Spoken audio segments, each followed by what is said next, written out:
4 മണിക്കൂർ നീണ്ട ക്യൂ. അതിനുശേഷമാണ് ഞങ്ങൾക്ക് ദർശനം കിട്ടിയത്. ഇന്ന് ഞാൻ നിങ്ങളെ കൊണ്ടുപോകുന്നത് കേരളത്തിലെ ഏറ്റവും സ്പെഷ്യലായ ഒരു സ്ഥലത്തേക്കാണ്. എക്സ്പീരിയൻസ് കാണാൻ വീഡിയോ മുഴുവനായും കാണണം. Hello friends, welcome back to my channel. ഇന്ന് നമ്മൾ പോകുന്നത് കൊട്ടിയൂർ ടെമ്പിളിലേക്ക്. വിശ്വാസം ഒരുമിക്കുന്ന ഒരു ഡിവൈൻ സ്ഥലമാണിത്. ഇന്നത്തെ വീഡിയോയിൽ കൊട്ടിയൂരിന്റെ ചരിത്രം, ഉത്സവം, ചന്ത, മറ്റും ഞങ്ങളുടെ റിയൽ എക്സ്പീരിയൻസ് എല്ലാം നിങ്ങൾക്ക് കാണാം. കൊട്ടിയൂരിൽ പോകുന്ന വഴി തന്നെ ഒരു സ്പെഷ്യൽ ആണല്ലേ. ചുറ്റും കാടും മലയും പുഴകളും. സിറ്റി ലൈഫിൽ നിന്ന് കംപ്ലീറ്റ്ലി ഡിഫറെന്റ് ആയ ഒരു അറ്റ്മോസ്ഫിയർ. ഈ വഴി ട്രാവൽ ചെയ്യുമ്പോൾ തന്നെ ഒരു കാം ഫീലിംഗ് കിട്ടും. പോയവർക്ക് അറിയാമായിരിക്കും അല്ലേ, ഇത് പോയവർക്കും ഇനി പോകാൻ ആഗ്രഹിക്കുന്നവർക്ക് വേണ്ടിയിട്ടുള്ള വീഡിയോ ആണ്. ഈ വഴി ട്രാവൽ ചെയ്യുമ്പോൾ തന്നെ ഒരു കാം ഫീലിംഗ് കിട്ടും. നമ്മളൊരു സ്പിരിച്വൽ സ്ഥലത്തേക്ക് പോകുന്ന പോലെ അല്ലേ, ഒരു വൈബ് മുഴുവൻ ജേണി തന്നെ ഉണ്ടാവും. കൊട്ടിയൂർ ക്ഷേത്രം ശിവഭഗവാനുമായി ബന്ധപ്പെട്ടിരിക്കുന്ന ഒരു പ്രാചീന സ്ഥലമാണ്. പുരാണങ്ങൾ പ്രകാരം ഇവിടെ തന്നെയാണ് ദക്ഷയാഗം നടന്നതെന്നാണ് വിശ്വസിക്കുന്നത്. ഇവിടെ 2 ഭാഗങ്ങളാണുള്ളത്. അക്കരെ കൊട്ടിയൂരുമുണ്ട്, അക്കരെ കൊട്ടിയൂരുമുണ്ട്. അക്കരെ കൊട്ടിയൂരാണ് പ്രധാന പൂജകൾ നടക്കുന്ന സ്ഥലം.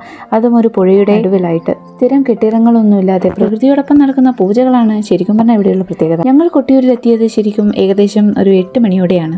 പക്ഷേ എത്തുമ്പോഴേക്കും ഭയങ്കര തിരക്കും നീണ്ട ക്യൂ ആയിരുന്നു. ഉത്സവ സമയത്ത് ലക്ഷക്കണക്കിന് ആളുകൾ ഇവിടെ എത്തുന്നുണ്ട്. അതുകൊണ്ട് കംപ്ലീറ്റ്ലി നോർമലാണ് ഇതൊക്കെ. ഞങ്ങളും ക്യൂവിൽ നിന്നും സ്ലോലി മുന്നോട്ട് ചൂടും തിരക്കും എല്ലാം ഉണ്ടായിരുന്നെങ്കിലും എല്ലാവരും വളരെ പേഷ്യൻ്റായി വെയിറ്റ് ചെയ്യുന്നത് കാണായിരുന്നു. അങ്ങനെ 1 മണിക്കൂർ 2 മണിക്കൂർ സമയം കടന്നു പോയിക്കൊണ്ടേയിരുന്നു. ഒടുവിൽ ഏകദേശം 12 മണിയോടെയാണ് ഞങ്ങൾക്ക് ദർശനം ലഭിച്ചത്. അതുവരെ എന്ന കാത്തിരിപ്പ് തന്നെ ഒരു സ്പിരിച്വൽ ജേണി പോലെ തന്നെയായിരുന്നു. ദർശനം കിട്ടിയ നിമിഷം ശരിക്കും പറഞ്ഞാൽ എല്ലാ ടയർഡ്നെസ്സും പോയി. ഉത്സവ സമയത്ത് ഇവിടെ ഒരു വലിയ ചന്തയും മറ്റുമൊക്കെ ഉണ്ടാവും. പൂജകളുടെ സാധനവും സ്നാക്സും നമുക്ക് എന്തൊക്കെ വേണോ ഒക്കെ ഇവിടെ ഉണ്ടാവും. ചന്തയിലൂടെ നടക്കുമ്പോൾ തന്നെ ശരിക്കും നമുക്ക് ഫുൾ ഫെസ്റ്റിവൽ വൈബ് തന്നെ കിട്ടും. ഫാമിലിയായി വരുന്നവർക്ക് ഇതൊരു ഡിഫറെന്റ് എക്സ്പീരിയൻസ് തന്നെ ആയിരിക്കും. അങ്ങനെ ഇത്രയും നേരം ക്യൂ നിന്നിട്ട് ഒരു തരത്തിലും ഇറിറ്റേഷനോ ഒന്നും നമുക്ക് തോന്നിയിട്ടുണ്ടായിരുന്നില്ല. കാരണം ഇവിടെയുള്ള അറ്റ്മോസ്ഫിയർ തന്നെ വളരെ കാമാണ്. പ്രകൃതിയുടെ നടുവിൽ ഇങ്ങനെ ഒരു ഡിവൈൻ പീസ് എക്സ്പീരിയൻസ് ചെയ്യുന്നത് തന്നെ റിയലി സംതിങ് സ്പെഷ്യൽ. ശരിക്കും ഒരു പ്രാവശ്യമെങ്കിലും നിങ്ങൾ ഇങ്ങനെ ഒരു ദർശനം നടത്തും. ദർശനം കഴിഞ്ഞപ്പോൾ തന്നെ ഒരു വലിയ പീസ്, സാറ്റിസ്ഫാക്ഷൻ അങ്ങനെയെല്ലാം നമുക്ക് ഫീൽ ചെയ്യും. ഞാൻ പറയുകയാണെങ്കിൽ ലൈഫിൽ ഒരിക്കലെങ്കിലും ഇവിടെ വരണം. ഡെഫിനറ്റ്ലി ഞാൻ റെക്കമെൻഡ് ചെയ്യുന്നു.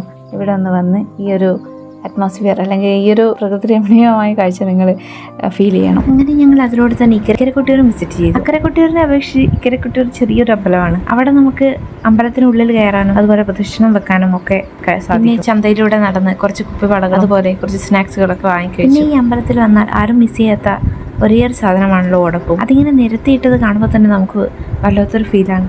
അങ്ങനെ അതിലൊന്ന് ഞങ്ങളും വാങ്ങിച്ചു. ശരിക്കും ഈ എക്സ്പീരിയൻസ് എനിക്ക് ഒരിക്കലും മറക്കാൻ കഴിയാത്തതാണ്. കാരണം നമ്മുടെ മൈൻഡിനെ എത്രയോ ഏറെ പീസ്ഫുൾ ആക്കുന്ന ഒരു സ്ഥലം തന്നെയാണ്. ആദ്യം തന്നെ പറയാൻ വിട്ടുപോയ ഒരു കാര്യമാണ്, ഈ അമ്പലത്തിലേക്ക് പോകുന്നതിന് മുമ്പേ ആ പുഴയിലൊന്ന് മുങ്ങി കുളിച്ചതിന് ശേഷമാണ് എല്ലാവരും അമ്പലത്തിലേക്ക് പോകാൻ തയ്യാറാവുക. ഈ വീഡിയോ നിങ്ങൾക്ക് ഇഷ്ടമായെങ്കിൽ എൻ്റെ ചാനൽ സബ്സ്ക്രൈബ് ചെയ്യുക. ഇഷ്ടപ്പെട്ടാൽ ലൈക്ക് ചെയ്യുക, കമൻറ്റ് ചെയ്യുക. അമ്പലത്തിൽ വന്നവരും ഇനി വരാൻ പോകുന്നവരും എക്സ്പീരിയൻസ് കമൻറ്റ് ചെയ്യണേ.